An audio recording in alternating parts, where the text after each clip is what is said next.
What's going on, everybody? It's Jay Coffee Talk back again with another video for you guys. How's everyone doing out there?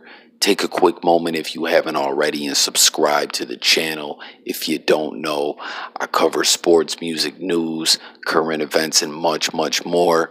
But as you see right now, we're doing some NFL content, and I'm going to have all kinds of NFL videos coming all season long, and I always want to hear from you guys in the comment section. So make sure you guys tap in and let me know your take on the videos and topics. But let's get right into this.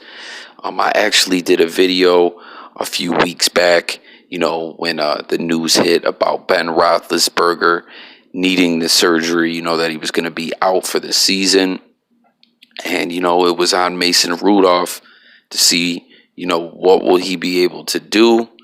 And, everyone, Steelers fans were tapping in the comments and everything. And, everyone was kind of excited to see what Mason can do and kind of seemed to feel the same way I did, pretty optimistic that, he would do a decent job. And, what I was really kind of more speaking on in that video is that all we've seen for Big Ben? As we know, Big Ben has been in the league for many years, and he's kind of looked like he's lost a step or two over the past couple seasons. Still a great quarterback, but at his age and everything with that surgery at this stage of his career, this could be it. But anyways, since then it's still been rough for the Steelers. As when Rudolph came in that game, had to take over for the injured Ben Roethlisberger. They lost to Seattle. But, he's played decent. They went out the next week, lost to San Fran 24-20. That was a rough game. San Fran turned the ball over quite a few times. It was either 3 or 4 turnovers, but still were able to come away with the win 24-20. Rudolph, 14-27, 174 yards passing, 2 TDs and a pick. Then they went out the next week, beat Cincinnati 27-3, 229 yards passing and 2 touchdowns. And then, of course, in this game where he got hurt, against Baltimore, they were still in the game. They ended up losing in OT. That's rough. But, altogether, he's done well. 646 yards passing, 7 touchdowns, 2 picks, 102.5 passer rating. But it's like now with this hit he took, this is rough, man. That's what I'm saying. Just a couple weeks ago, I'm making this video about Big Ben and going down, and now we're talking about Mason Rudolph getting knocked out cold in this overtime loss. And man, that's just, I feel for you guys, Steelers fans out there. What do you guys think? I want to hear, what everyone thinks about this in the comments. Do you guys think that was a clean hit, a dirty hit?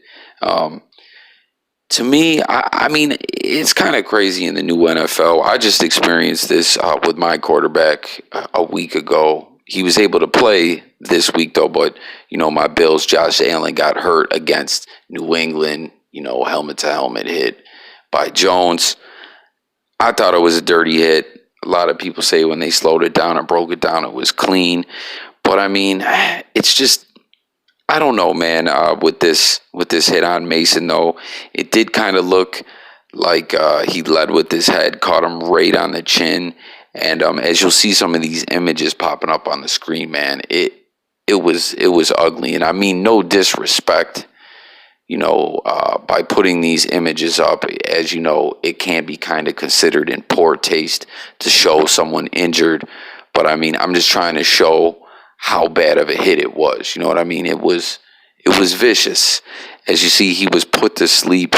He's still standing and his legs are limp.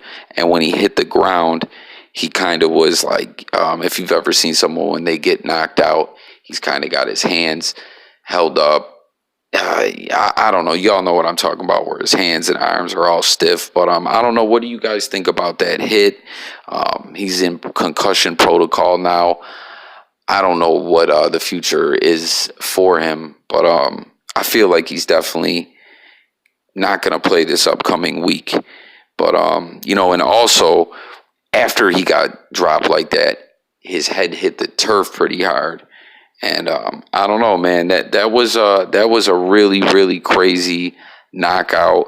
And on top of it, it was kind of messed up. And I seen some really foul stuff by some Ravens fans on Twitter, cracking jokes about him getting knocked out, and making memes because they took his face mask off and everything. And you'll see one of the pictures that I got popping up there.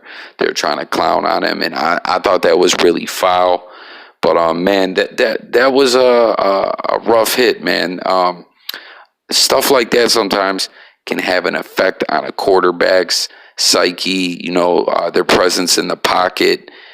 Sometimes they can get some stage fright. I mean, getting knocked out like that is traumatic. Anyone who's ever been, got a really bad concussion and put to sleep, whether it was in a fight or an accident, it fucks with you, man. It traumatizes you. And I don't know, man. I just want to know what all the Steeler fans out there feel about this. And then on top of it, I guess the medical cart was messed up, and they ended up kind of like walking him off, and then they had the second med cart. But I don't know what the deal was with that. I don't feel like they should have even attempted to have him walk off the field or get on his feet. You know what I mean? He should have been carted off.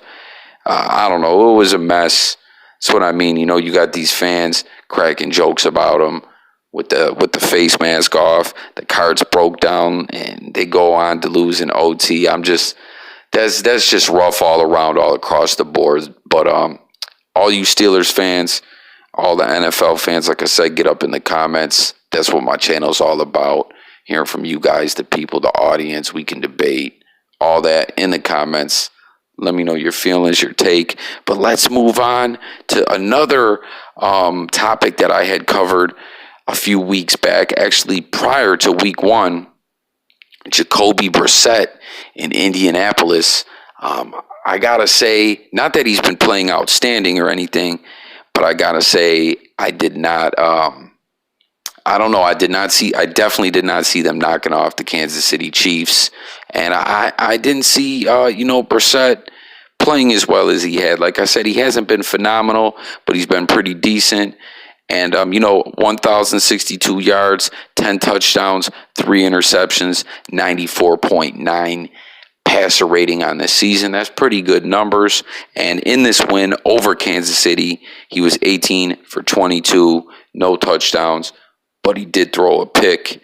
And I'll tell you, man, it was just it was wild to see Indy go out there and pull it off.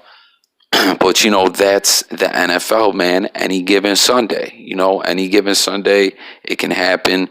It's never a gimme in this league. It never is. Now, Frank Reich, former Buffalo Bill, as you guys might have heard me say, I'm a diehard Bills fan, who led the greatest comeback in the history of the sport in the NFL. Head coach, doing phenomenal job in Indianapolis, was good at what he was doing, as an assistant coach in San Diego. And, he says they were confident all week, as, the whole league is shocked, as how I'm saying I am. Frank Reich, told the press, listen, we knew we could do it. I had full confidence in these guys. And, we were able to stay calm. And that played a part in the way that they were able to go out there and execute and get the win. Now, it's been since Mahomes touchdown in the NFL, was able to get that starting gig in KC. It's been nothing but Mahomes mania. But Mahomes mania took a hit this week. You know what I mean? Mahomes mania slowed down a little bit. He still put up crazy numbers, 321 yards and a touchdown. But you know what? And still made some phenomenal plays, as he does back there, scrambling around in the pocket, keeping the play alive. He's slippery back there. But they kept consistent pressure on him all game, and like I said, he put up some numbers. They didn't really run much, man. Not even 100 rushing yards for the team. I believe they had like 60-something rushing yards in the game. They relied on the pass.